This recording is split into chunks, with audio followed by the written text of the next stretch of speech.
Okay, let's have a look. Okay, this poor old woman over here, all wrapped up in red.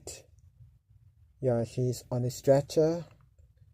Yeah, the helicopter is trying to take her to safety, but look, it starts spinning and spinning and spinning. Like, remember, there's an old lady right over there, 74 years old.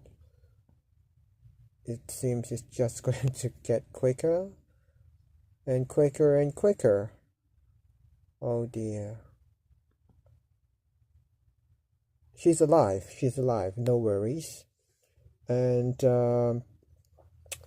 poor old lady, she actually got injured and got lost while hiking, and she needed help, and that's why the government got a helicopter there